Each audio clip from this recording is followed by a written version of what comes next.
Temos considerado, segundo a cosmovisão bíblica, o Senhor Deus como Criador, como mantenedor, como proprietário, como rei, como juiz, e aquele que estabeleceu uma aliança, a sua aliança.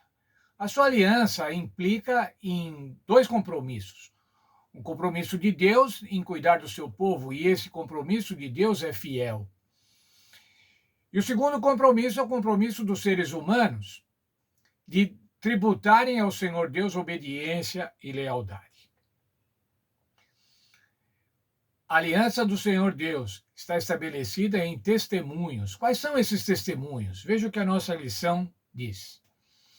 A supremacia do Senhor no mundo como soberano criador, rei e juiz, tem implicações teológicas para a segurança dos seus testemunhos.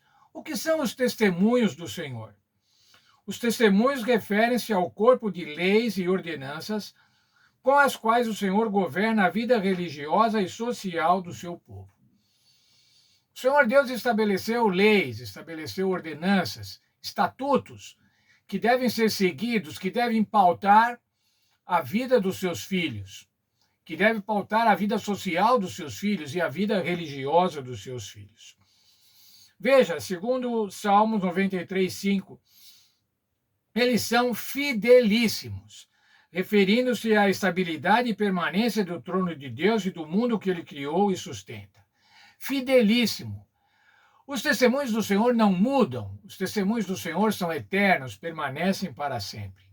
A palavra hebraica traduzida como fidelíssimos transmite a noção de confiabilidade, segurança e firmeza. As leis de Deus são imutáveis e indestrutíveis.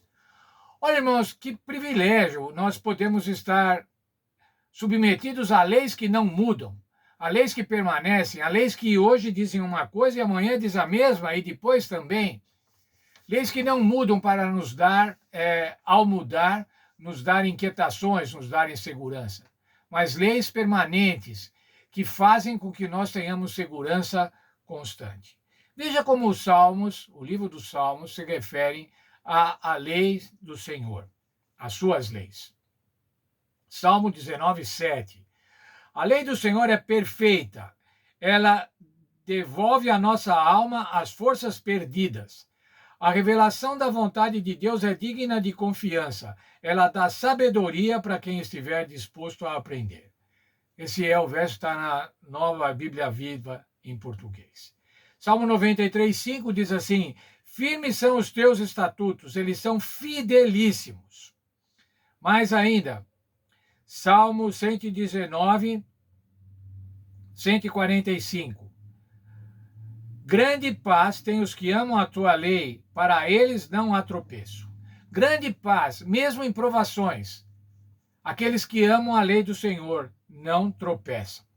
Salmo 119, 105, um salmo conhecido de todos. Lâmpada para os meus pés é a tua palavra, e luz para o meu caminho. Salmo 1, verso 2. O justo tem prazer na lei do Senhor.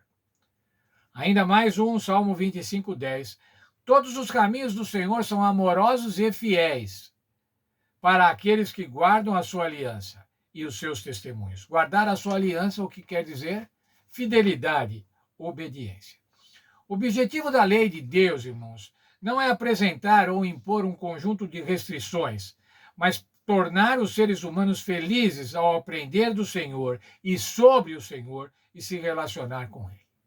As leis de Deus, os estatutos de Deus, são para nos relacionarmos, elas são para que aprendamos, não para que nos sintamos tolhidos com um monte de coisas que não dá para fazer, que não pode fazer, mas não, aquelas que o Senhor quer que façamos e quer que pratiquemos para sermos felizes. Veja o texto da nossa lição.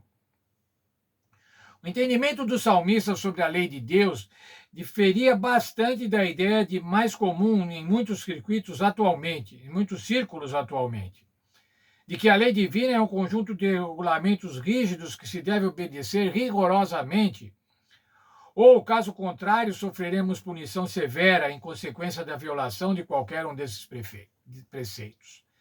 Na verdade, Davi afirmou que a lei do Senhor restaura a alma e dá sabedoria aos simples, alegra o coração e ilumina os olhos. Quantos de nós podemos dizer o mesmo a respeito dos códigos de leis dos países em que vivemos? Realmente, irmãos, nós temos um conjunto de leis, temos uma Constituição federal, temos constituições estaduais, temos leis, temos decretos, temos um poder legislativo que produz as leis, temos um poder executivo que deve executá-las e um poder judiciário que deve fazer com que as leis sejam cumpridas. Mas como acontece isso conosco, irmãos? Recentemente tivemos uma legislação que foi aprovada pelo Congresso. Foi devolvida pelo presidente da República com veto. Aí o Congresso derrubou o veto. E imediatamente o governo federal, o Poder Executivo, emitiu uma medida provisória que se sobrepunha àquela decisão do Congresso. Como é que alguém pode viver, irmãos, num conjunto de legislações desse tipo, que muda a cada dia, que tem correções a cada dia? Isso causa o que se chama instabilidade jurídica. Com relação a Deus, irmãos, nós não temos instabilidade jurídica. Pelo contrário, nós temos uma estabilidade absoluta. Não há um conjunto enorme de leis, 10 mandamentos da lei moral, outros mandamentos sociais, outros mandamentos de saúde, mas que não mudam, que permanecem para sempre. Veja só outro texto da nossa lição com relação à palavra de Deus, com relação aos mandamentos de Deus. Segundo a Bíblia, a Torá está mais ligada à ideia de ensinar do que de estipulações. Essa é a razão pela qual o Saltério retrata os estatutos de Deus como tesouros inestimáveis, que são mais desejáveis do que ouro, mais do que muito ouro depurado, e são mais doces que o mel e o destilar dos favos. Viver sobre a aliança de Deus significa desfrutar de um relacionamento íntimo com a divindade. Ao praticarmos os mandamentos de Deus, ao obedecermos os mandamentos de Deus, nós estamos tributando a Ele a fidelidade, a nossa parte na aliança que Deus estabeleceu, na aliança eterna de salvação. Isso estabelece um relacionamento com Deus. Esse relacionamento com Deus, irmãos, dá a nós segurança e dá a nós felicidade. É para isso que o Senhor estabeleceu os seus estatutos, os seus testemunhos. Para isso que Ele nos deu a sua palavra, para que nós sejamos felizes. Ao praticarmos a lei de Deus, ao observarmos a vontade de Deus, ao observarmos a sua palavra, obedecermos a sua palavra, nós vamos ser felizes. É isso que Deus quer para cada um de nós. Ele quer para mim e quer para você, que todos nós sejamos felizes.